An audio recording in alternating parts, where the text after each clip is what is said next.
Noong panahong iyon, sinabi rin ni Jesus sa kanyang mga alagad, may isang mayaman na may isang katiwala. Isinumbong sa kanya na nilulustay nito ang kanyang ari-arian. Kaya't ipinatawag niya at tinanong, ano itong naririnig ko tungkol sa iyo?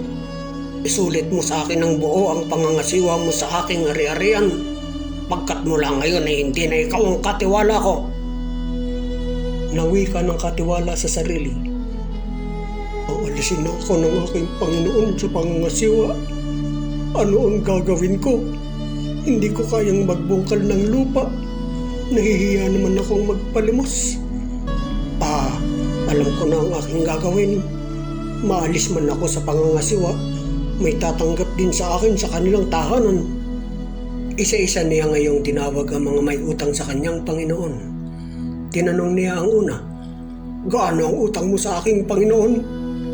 Sumagot ito, 100 tabayang langis po.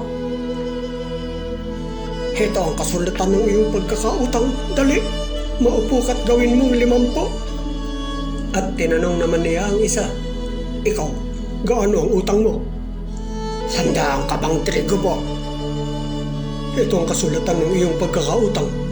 Isulat mo 80. Pinuri ng Panginoon ng magdarayang katiwala dahil sa katalinuhang ipinamalas nito.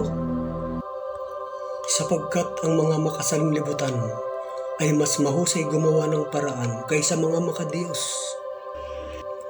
At nagpatuloy si Jesus ng pagsasalita. Kaya't sinasabi ko sa inyo, gamitin ninyo sa pakikipagkaibigan ang kayamanan ng sanlibutang ito. Maubos man ito'y may tatanggap naman sa inyo sa tahanang walang hanggan. Ang mapagkakatiwalaan sa maliit na bagay ay mapagkakatiwalaan din sa malaking bagay. Ang magdaraya sa maliit na bagay ay magdaraya rin sa malaking bagay.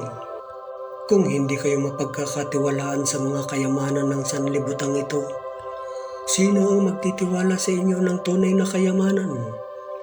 At kung hindi kayo mapagkakatiwalaan sa kayamanan ng iba, sino ang magbibigay sa inyo ng talagang para sa inyo?